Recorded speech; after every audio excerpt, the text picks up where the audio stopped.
성경 속으로, 성경 밖으로 여행을 떠나는 불불TV입니다. 이제 우리가 드디어 창세기를 읽을 때가 되었습니다. 성경을 본격적으로 읽으면서 공부를 할 텐데, 사실 창세기 하나만 가지고도 공부할 게 너무 많죠. 이렇게 촘촘하게 본다면 이 창세기 하나만 가지고도 한 학기를 공부해도 부족할 정도인데, 우리는 그렇게 공부할 수는 없고 흐름을 가지고 이 창세기를 읽어 나가도록 하겠습니다. 빠른 속도로 읽어 나갈 텐데, 이 창세기에서 눈여겨봐야 되는 것은 족보예요. 족보를 중심으로 설명을 해 보도록 하겠습니다. 네, 창세기 창조로부터 이제 이야기가 시작됩니다. 1장의 창조, 2장의 에덴 동산 얘기 나오고, 3장에 타락해서 쫓겨난 얘기가 나오고, 4장에 가면 이제 가인과 아벨 이야기가 나오죠. 이제 가인이 아벨을 죽인 이야기가 나오고 나서 족보가 등장해요. 그 족보를 좀 보겠습니다. 아담과 하와가 결혼해서 가인과 아벨, 나중에는 셋이 나오죠. 아벨은 먼저 죽었어요. 가인의 족보가 먼저 등장을 합니다. 쭉 나오는데요. 라멕까지 가서 라멕에 대해서는 좀 독특해요. 결혼한 여자가 아다가 있고 또 실라가 있다. 그런 얘기가 등장을 합니다. 가인의 족보 중에 눈여겨볼 부분을 한번 찾아보겠습니다. 에녹에 대한 이야기 한번 볼게요. 창세기 4장 17절 말씀입니다. 가인이 자기 아내와 동침하니 아내가 임신하여 에녹을 낳았다. 그때 가인은 도시를 세우고 그 도시를 자기 아들의 이름을 따서 에녹이라고 하였다 그랬어요. 가인이 도시를 만들었다는 거예요.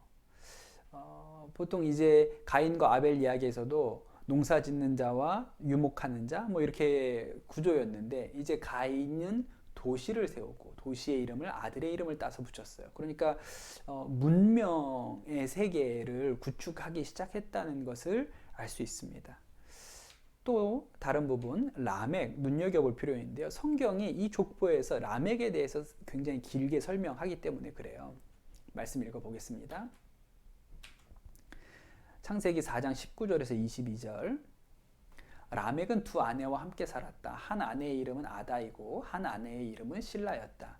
아다는 야발을 낳았는데 그는 장막을 치고 살면서 집짐승을 치는 사람의 조상이 되었다. 그의 아우의 이름은 유발인데 유발은 수금을 타고 퉁소 부는 모든 사람의 조상이 되었다. 또한 실라는 두발가인이라는 아이를 낳았다. 그는 구리와 쇠를 가지고 온갖 기구를 만드는 사람이다. 두발가인에게는 나아마라고 하는 누이가 있었다. 이렇게 나와요. 이 말씀이 왜 독특하냐면, 기본적으로 족보에서 이만한 설명을 하는 사람이 없고, 이 라멕의 두 아내와 그 두 아내로부터 낳은 4명의 자식들에게서 무엇을 볼 수 있냐면 직업이 분화된다는 것을 알 수 있어요. 일반적으로 유목민의 삶, 또 농민의 삶도 마찬가지입니다.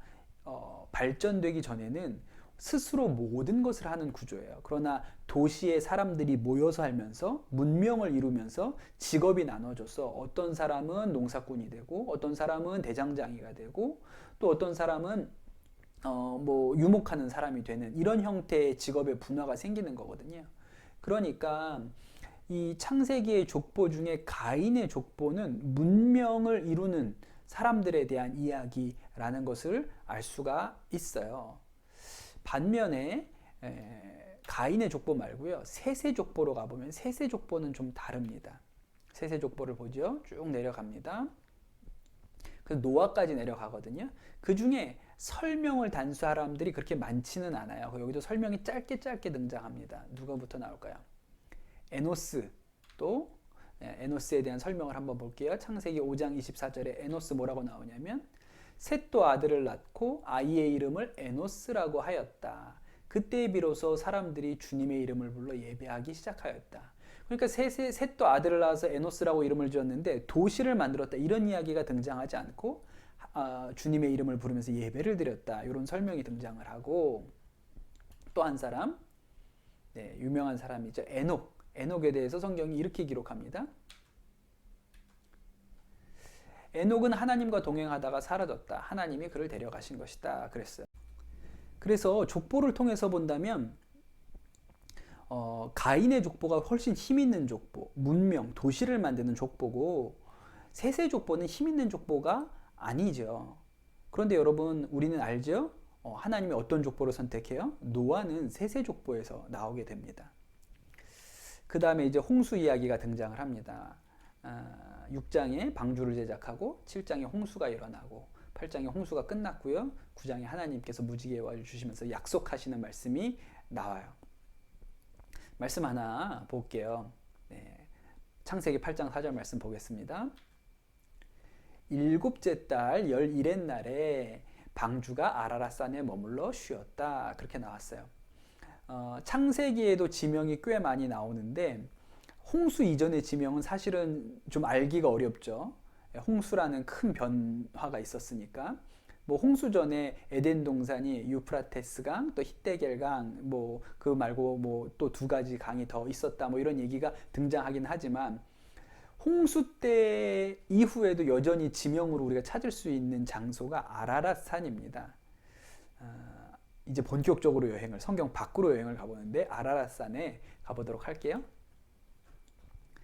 아라랏산은요, 저기 지도에 표시된 곳인데 터키 동쪽, 그 다음에 아르메니아와의 국경, 아르메니아, 이란, 그 다음에 터키의 국경 지역에 아라랏산이 있습니다. 가보기는 쉽지 않은 곳이죠. 터키 여행을 갔다고 해도 이스탄불에서 저 아라랏산이 있는 곳까지 차를 타고 간다면 제 생각에 한 20시간? 하루 종일 가야 될 정도로 먼 곳이니까 여행 가서 가기는 쉽지 않은 곳이에요. 그 아라랏산을 볼 수 있는 터키의 도시는요, 도우베야짓이고 또 하나 여러분에게 소개해 드릴 곳이 아르메니아의 수도인 예레반입니다. 저도 아르메니아는 못 가봤는데 제가 꼭 가보고 싶은 버킷리스트 중에 하나예요. 아르메니아부터 먼저 가보도록 할게요. 하늘에서 찍은 아라랏산 먼저 보여드리겠습니다. 아라랏산은 두 개의 산인데요. 하나는 큰 아라랏이 있고 작은 아라랏산이 있고 이렇게 두 개의 화산으로 되어 있습니다. 지금은 분화를 멈췄지만 옛날에 화산으로 인해서 형성된 산입니다. 터키에서도 가장 높은 산이라고 알려져 있어요. 지금 보시는 사진은 그 아르메니아 쪽에서 이 아라랏산을 본 거예요. 지금 보이는 산은 작은 아라랏이고 이제 옮겨가면 큰 아라랏산이 보입니다. 그 큰 아라랏산 밑에 아르메니아식의 교회, 수도원이 보이는데 아르메니아에서는 아주 유명한 수도원입니다. 코르비랍이라고 불리는데 아르메니아라는 이름이 좀 낯서실 거예요. 저도 낯선 나라인데 제가 여행을 하다 보니까 아르메니아에 대한 이야기를 좀 많이 들을 기회가 있었어요. 처음 들은 것은 이란에서 들었고요. 이란에 가니까 이란이 아주 보수적인 시아파의 나라잖아요. 그런데 거기에도 기독교인들이 있는데 그 기독교인들이 다 아르메니아 정교회 사람들이더라고요. 아르메니아 교회들이 있어서 아르메니아라는 나라가 기독교 국가구나 라는 것을 알았는데 사실 역사를 보면 한 국가가 기독교를 국가 차원에서 받아들인 최초의 나라가 아르메니아였어요. 그것과 이 코르비랍이라는 수도원이 연관이 있는데 그레고리라는 성인이 이 아르메니아에 전도하러 갑니다. 근데 왕이 기독교를 받아들이지 않고 이 그레고리를 감옥에 가두어요. 13년 동안 갇혀 있었다고 하는데 그 13년 동안 갇혀 있었던 곳이 지금 사진에 보이는 코르비랍입니다. 근데 나중에 이 왕이 병이 들고 정신병이 드는데 이 그레고리의 기도로 그 병이 낫게 되면서 이 나라가 예수님 그리스도교를 받아들이게 되죠. 그런 전설이 있어요. 그래서 이 아르메니아는 전통적으로 기독교 국가고 예루살렘에 가도 예루살렘 성 안이 4개의 구역으로 나눠 있는데 유대인 구역, 회교도 구역, 기독교 구역, 또 아르메니아 구역이 있어요. 그만큼 아르메니아 교회는 전통이 있는 아주 역사가 오래된 교회입니다. 지금은 아르메니아에서 본 건데 사실 산은 터키에 있기 때문에 아르메니아 사람들은 자신들이 노아의 후손이라고 하면서도 저 산에 가볼 수는 없죠. 여기는 아르메니아 수도 예레반이에요. 바로 이 아르메니아 수도에서 저렇게 아라랏산이 바라다 보여요. 그래서 아라랏산이 갈 수는 없지만 이 아르메니아 사람들에게 굉장히 중요해요. 터키와 아르메니아 사이는 굉장히 관계가 안 좋습니다. 20세기 초반에 터키가 아르메니아인들에 대한 대대적인 학살을 자행하고 아주 수많은 아르메니아인들이 죽었거든요. 그 아르메니아 대학살이라고 하는데 잘 알려져 있지 않죠. 그래서 터키와 아르메니아는 사이가 좋지 않아요. 그런데 꼼짝할 수 없는 게 저 아라랏산이 터키에 있기 때문에 저 산 중턱에서 포를 쏘면 예레반이 완전히 불바다가 되겠죠. 그래서 터키와는 사이가 안 좋지만 그러나 이렇게 갈등 관계를 형성할 수는 없는 형편에 있습니다. 아르메니아의 유명한 술 중에 브랜디라는 게 있다 그래요. 저는 브랜디가 어떤 종류의 술인지는 잘 모르겠습니다. 제가 알기로는 사과를 가지고 만드는 술이라고만 알고 있는데 그 브랜디의 이름이 아라랏이죠. 제일 유명한 거에다 갖다 붙이는 거예요.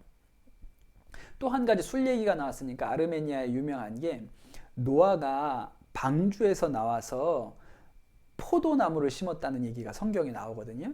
그런데 학자들이 연구해 보면 포도 농사에 시작된 곳이 아르메니아, 또 아르메니아 북쪽에 있는 조지아 이런 나라가 포도 농사의 원류라고 그렇게 얘기를 해요. 그러니까 성경하고도 이렇게 일치하는 면이 있죠.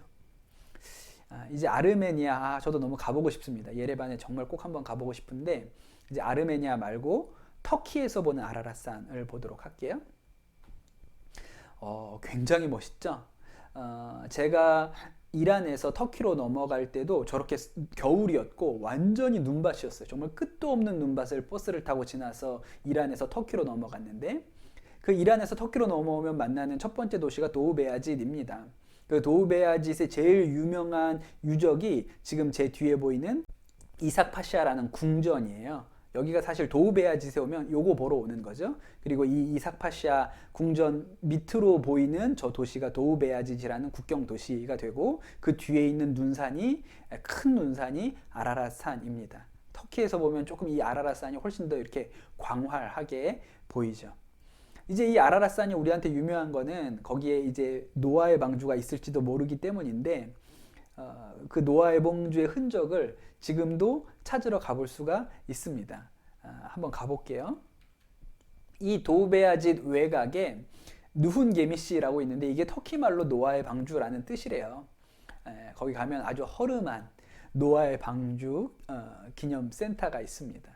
여기에요. 진짜 후졌죠? 아주 허름한 건물이 하나 있는데 가까이서 보면 뭐라고 써 있냐 영어로 노아스 아크 내셔널 파크 비지터 센터 이렇게 써 있죠. 노아 방주 뭐 국립공원이라고 해 있는데 국립공원이라는 말을 붙이기에 무색할 정도로 형편없는 수준으로 되어 있어요. 터키 사람들이 노아의 방주에 관심이 있을 리가 별로 없죠. 안에 들어가 보면 이런 할아버지가 아주 기분 좋게 안내를 해주시는데 나중에 돈을 좀 쥐어 드려야 됩니다. 살아 계실지 모르겠네요. 조금 더 볼게요. 노아의 방주가 어디 있냐, 뭐 조각이 있냐, 뭐가 있냐, 뭐 이렇게 물어보실 텐데 뭐가 있냐면 그 비지터 센터 이제 밑으로 이런 언덕이 있어요. 이 언덕에 노아의 방주가 앉았던 자리가 있다고 해서 거기에 비지터 센터를 만들어 놓거든요. 노아의 방주가 내려 앉았던 자리가 보이십니까? 잘 안 보이세요? 이렇게 보면 보이죠. 이 자리가 노아의 방주가 내려 앉았던 자리라고 그렇게 알려져 있어요. 뭐 사실 성경이 말하는 대로라면 노아의 방주가 아라랏산 중턱에 머물렀죠. 여긴 밑에거든요. 그러니까 뭐 성경하고 일치하지 않는 면도 있고 진짜 이게 노아의 방주가 앉은 자리냐 뭐 여러 가지 의문을 제기할 수 있는데 신빙성 여부는 제가 따지지 않겠습니다. 제가 가지고 있는 생각은 뭐든지 없는 것보다는 있는 게 좋다.